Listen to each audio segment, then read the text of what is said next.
Okay, now, I really, really, really do want to talk about Ruth.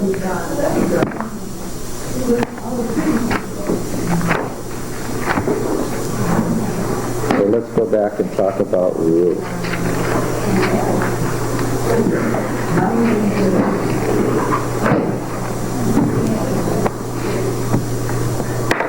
I quote Beryl's incisive comment again. Such a big story. Right?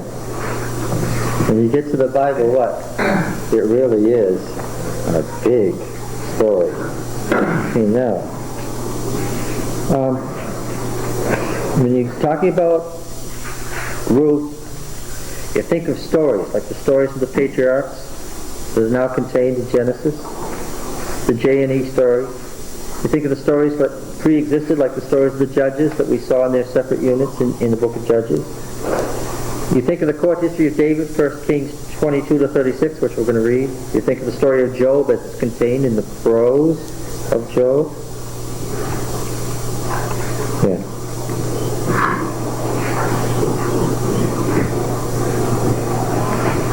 I warned last time that the author of Ruth is a master at double entendre, and of course the author of Ruth had one purpose, and the Deuteronomic historian had quite a different purpose in including it here. And we said that he wrote the last chapters of Judges specifically with the book of Ruth in mind, with it in front of him. But without Ruth, he would not and could not have written as he did in the appendix in Judges 17 to 21. Okay? Certainly, the book of Ruth is there to describe what covenant life is like, what it means, what chesed really means. It's also there to talk about the special relationship to Moab, and of course, it's there as one of the great symbols of the spring festival. Well, I thought the pastor was going to preach about Ruth this morning. He was talking all about the chief things that go on in Ruth. Now, the spring festival, what went on then? Now, we described the spring and fall festivals last fall about this time to describe what the spring and fall festivals were all about. Remember? What went on above and beyond everything else? What happened to folks? Everybody got married. The spring and fall festivals, because they were fertility festivals, weren't they? Yeah. And Ruth is incredibly appropriate to the spring festival which it's about. Right? What are they doing, actually, as Ruth is occurring? What's going on? Harvesting what? What's going? Barley and wheat, right? The barley and wheat harvest is being done. So this is the time of the spring harvest festival. We're thinking right away of Passover and the period between Passover and Pentecost, right? If you're interested in the Jubilees calendar, this is the spring 49 days as opposed to the fall 7 weeks. Now, early in this century, a peasant boy found a piece of limestone in the ruins of Gezer, and it was soft limestone. It had been scraped off, but that's what they did. They wrote on it, and then they scraped it off, and they could write again. It was their tablets. Okay? And apparently a schoolboy had written his practice exercises on it. And it was his months of the year line that they had in ancient Hebrew. And the shape of the letters, the form of the letters, suggests this was the 10th of the 9th century BC. And it's the equivalent of our 30 days past September, April, June, and November. Okay? And he did pretty well. He got a couple of the letters written backwards. One's upside down. But basically, overall, he did okay. And it's been known as the Gezer calendar ever since. And this is what it says. It begins in the fall, as the agrarian calendar did. And it says, his 2 months are olive harvest. His 2 months are the planting of grain. His 2 months are the late planting. His month is the hoeing of flax. His month is the barley harvest. His month is the harvest storage or harvest festival. His 2 months is the vintage tending. And his month is the summer fruit.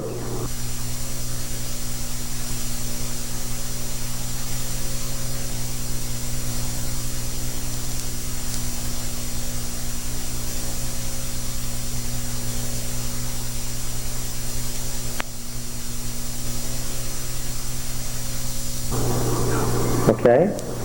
So, now, yes, I think it would be very wise to put it over there for a while. No, he was just practicing. He didn't have it on. The thing that's important here is that the Hebrew months go about the middle of ours. So that this begins about the middle of September. Okay? Mid-September to mid-October is the first month of the year. That's right now. Okay? And what's going on right now, folks? Well, point at me or point at that. What's going on right now? New Year. Jewish New Year. Rosh Hashanah, the beginning of the year, has just happened this last week. Okay. It was in Mesopotamia. Listen to me carefully. It was in Mesopotamia that they began the year in the spring because of Ishtar, their goddess, who was born in the spring. Throughout the Old Testament period, the Hebrews marked their calendar from the fall. Until when? Until they went into exile. And then what did they do? And a few times before that, when they were under the control of the Assyrians and Babylonians already, and obviously, if the Assyrian Empire is controlling you, and their calendar begins in the spring, what do you have to do? Yeah. So it's very, very late in the Old Testament that we find spring being the new year. Exodus 12. P. Hezekiah and later. Late stuff. The latest section of the Old Testament that has the spring new year. One of the mistakes our friend made was he began everything in the spring on his calendar. But if you read Leviticus, when does the calendar begin? Well, the seventh month, but when does it begin? What time of the year? Leviticus 25? We'll look at it up here. Where does the calendar begin in the Gezer calendar? Do you notice? Yes. Where does the Jewish New Year begin today? To this very day. Where does it begin? In September. Yes. In mid-September. In the fall. As it always did. What is it, Leviticus? Well, let's look at Leviticus 25 again. If you don't start in the fall, friends, you don't get Jesus being crucified in the spring. Because you don't get to the half of the week, which is 3.5. 3.5, if you're starting in the fall, brings you to the spring. If you don't do that, what do you end up with? If you start in the spring, you're going to end up with what? Fall. It's one of the many mistakes that make this thing totally wrong. Leviticus 25 says this.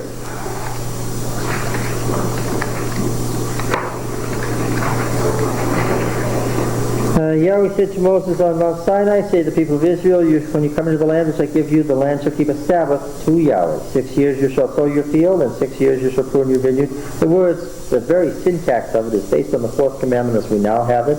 The fourth commandment as we now have it was written by P. There's no question about this.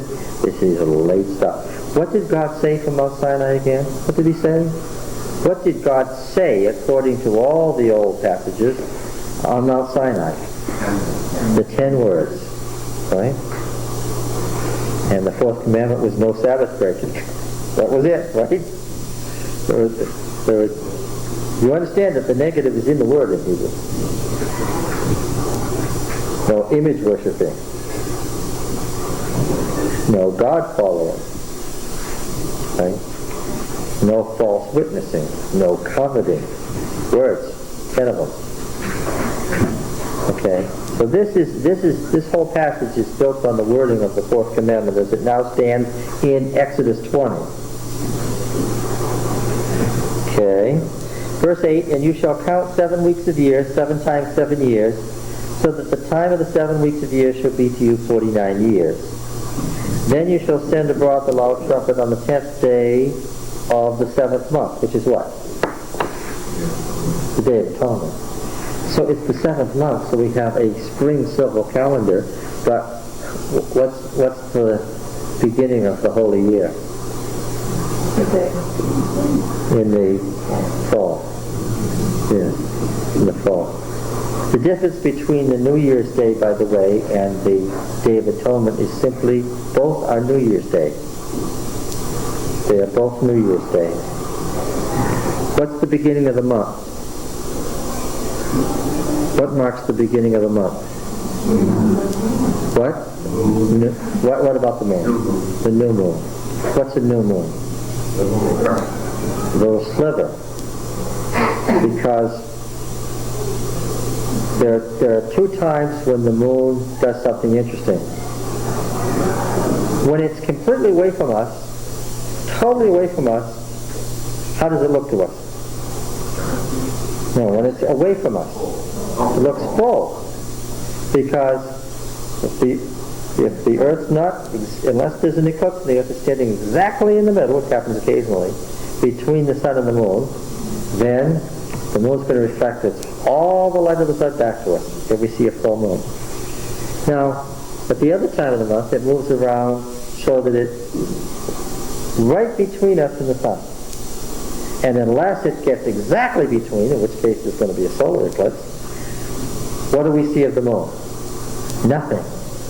And then it moves out of phase, and as soon as it moves out of phase, what do we see? We see a sliver. That's the new moon. How long did it take in Jerusalem to see this new moon after it happened? Well, up to 72 hours. And it was from the temple, of course. So as soon as you could observe the new moon from the temple, you got a new month. Okay? That's why you had different months in different places.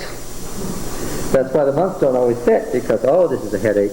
You realize, of course, that the new moon, and the word for new moon and new month are exactly the same, of course, in Hebrew. That the month could begin differently where? In Spain, in Babylon. Oh, what a pain that was during the Babylonian captivity. There was such a big argument about where the new moon should be. Can you imagine? Where it should be, well, what did the conservatives say? We should mark it from what? From Jerusalem, of course. And they were exactly right, of course, for it, except they had one problem. What? There was no way to know when the new moon was visible from Jerusalem. What an annoyance that. Can you imagine the theological fight that entailed? It was awful. Old theological wars, right? Nothing like old theological wars. They couldn't fix the Passover. No, they couldn't. Could not fix the Passover or any of the feasts. Couldn't fix the Day of Atonement. How did you know what the 10th day was? Do you want to fix the holy feasts by the city of Babylon? Would you want to do that? See, right? That's worse than having Christmas on the Roman holiday, right? Yeah, so you can imagine. So what we have then was it's even worse than that. Because it's just how high you're standing on a certain rooftop, how quickly you're going to see it, and whether you make it before or after sunset. You realize that. It could be the next day if it's after sunset. And your months may slip as a result. Sometimes the months didn't begin the same in Israel and Judah. Most of the time that didn't matter. But occasionally historical events had the nerve to occur when? Just when things didn't match up. This is why you have books like Dr. Thiele's The Mysterious Numbers of the Hebrew Kings. Why? Because even though the numbers are right, they don't fit. Why? Because doubtless if we had all the records to explain how it was done, what would we find? That the records as they're contained here are exactly right, but what? But we don't have all the records we need to figure out what's going on. that's that puzzle to occupy scholars with. In any case, what's going on here is that we see both the solar and the lunar year, because the lunar year is the beginning of the lunar new year will be at the beginning of the month, right? But the solar year doesn't begin until the 10th day on average. So if you want to get to the solar new year, you have to wait till the Day of Atonement, which was originally a New Year's Day. Okay? What would be a better day to start the new year? Because everybody knows that the Day of Judgment will be what? The last day of the old cycle, and therefore, because it is cycles, am I going the right way? No? Okay. When you come back around, right, the last day of the old cycle will be what? The first day of the new cycle. So it can't be the 10th day, right? It's got to be what? The first day. Yeah. And it was, if you're talking about the solar calendar. You mean by solar, like the autumnal equinox? Yes. As they conceived it, the autumnal equinox as they conceived it, which may not, in fact, astronomically have been the real equinox. Okay. All right, but they were pretty good at this, right? Because astronomy and astrology was very important in the picture. By the way, if we're going to have a fight over the Jubilees calendar, let me just say it now. What's the Jubilee year? What year number is the Jubilee year? 49. What is it? 49. It says literally that it's number 49. Okay. Can you imagine the arguments the rabbis had over whether it was the 49th year or the 50th year? Rabbinic opinion was divided over this point as to whether or not the Jubilee year was the 49th year and therefore was the last sabbatical year, and you just observed the 7th sabbatical year as the year of Jubilee, or whether in fact there was a 50th year. Right? Then you'd have another one, right? Right. The majority said it was the 50th year. When we went through Leviticus 25, I told you it was the 50th year because the day of Pentecost was the 50th day. But probably those who held the minority opinion that the Jubilee year was intended to be the 49th year were probably exegetically correct, because exegetically the text probably intended it to be the 49th year. Always this fun? Yeah. The first time is so clear. What? And you shall hallow the 50th year. Well, yeah. Yeah, that's right. Here's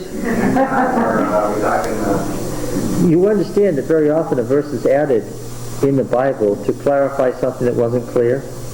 Or what somebody wanted to be clear. Verse 9 says, we'll read 8. You shall count 7 weeks of the year, 7 times 7 years, so that the time of the 7 weeks of the year shall be to you 49 years. Then you shall send abroad the loud trumpet on the 10th day of the 7th month.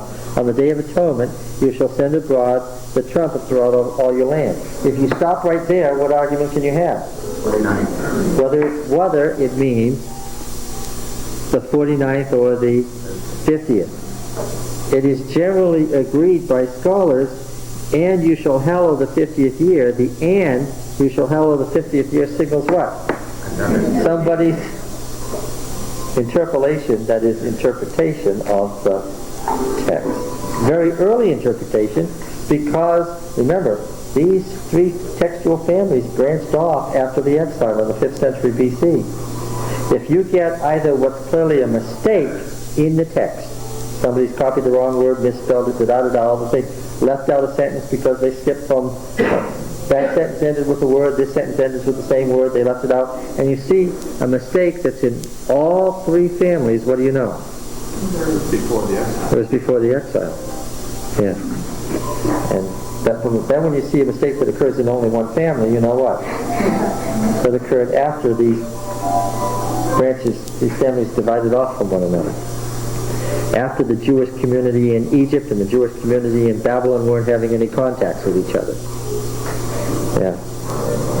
Okay. So, in here we have the fall new year.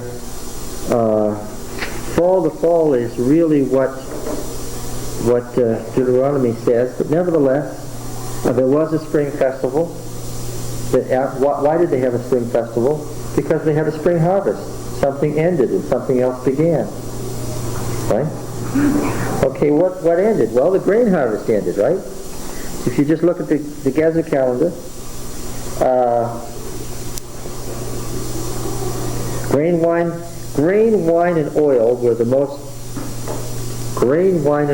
the three great products of Palestine. Grain, wine, and oil. Okay.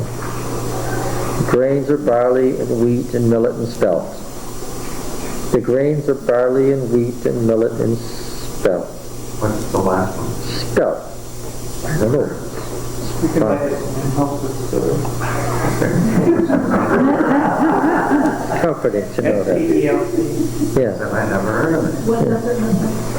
It's very similar to wheat. I could bring it all up. Okay, yeah, then I know. Let's have show and tell. Bring us some. Good. Spelled correctly. Very, very, very, very good. Good one. Okay, ready. All right. Yeah, and of course, the vintage harvest is grapes and olives. Olives are the big fruit of Palestine. Grapes and olives, yes. Figs and dates are the lesser ones. Amos was a dresser of sycamore trees, he said. Those are sycamore figs. They grow bigger if you cut them halfway through the maturing process. And what he was saying he did was, he was the guy who went around and made the slit in the fig halfway through to get a nice big sycamore fig. He was saying that ironically. He meant to say that he was the owner of the thing, but he didn't say that. He was saying, I'm a nobody. So he was telling the priest. Okay. So, the first thing that happened was in the fall, according to the Gaza calendar, and what were they doing? They were doing the harvest of the vintage. Okay. The next thing down, the 2 months of planting, this was when the rains came and it was time to plant the soil. And this, when the fall rains came, people in Palestine were planting the grains. In January, February, March, the next thing down, the next 2 months, late plantings, they were planting millet, sesame, chickpeas, lentils, melons, cucumbers. That's the thing, if we do that cold. Scallions. Huh? Well, scallion. You know Ashkelon, right? You know Ashkelon, the Philistine city. Hence, and the Philistines brought onions with them. Hence the word escallion. Yes. Yes. Was there a winter? What time was there planting? Yes, there was a winter. Yeah, we're coming to it. What else did the Philistines give us? Well, they made this nice loose material, which they named after their coastal plain Gaza. What do we call that to this day? We still call it Gauze. Those Philistine people weren't so bad. Once they joined the empire, they were okay. Yeah.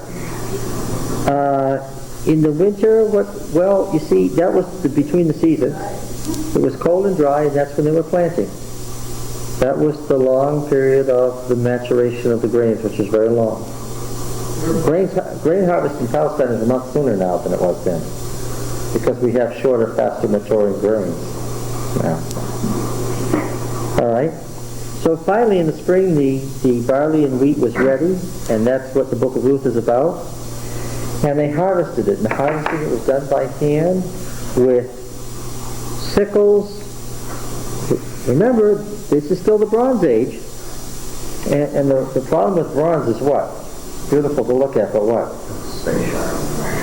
Yeah, and you can't hit it very hard because what? It's going to break.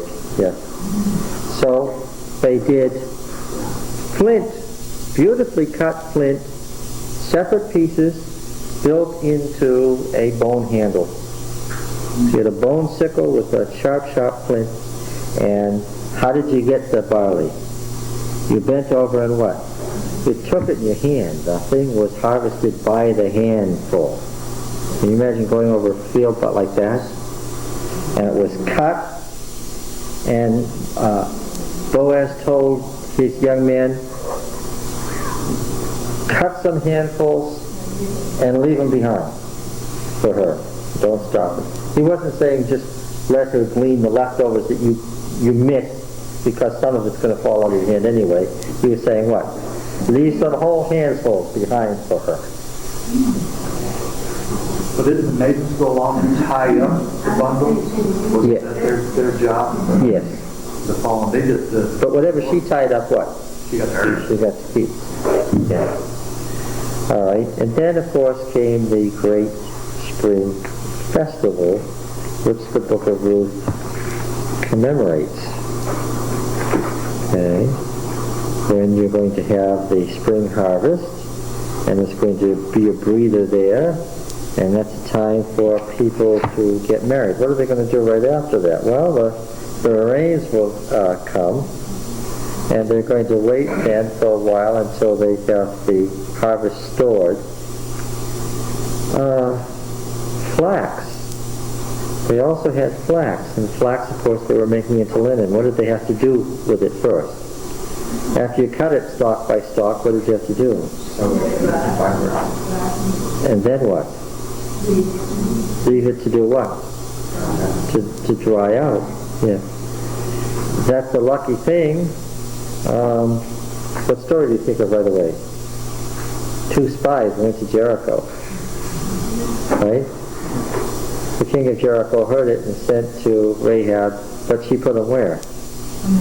Under her flax stalks on her roof where she was drying them, remember? Now, what time of the year was that? That was spring, remember? They crossed the Jordan River in the spring and they kept Passover. The Great Harvest break before July 15th. No, actually the grapes begin maturing in July, but most of them, depending on how high you are, of course, most of them are not ripened until the end of August. They begin to be ripened. The first fruits come in July. It's a good piece of desiderata to know there, Joseph.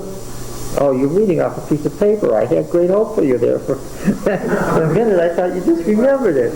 He's reading off a piece of paper.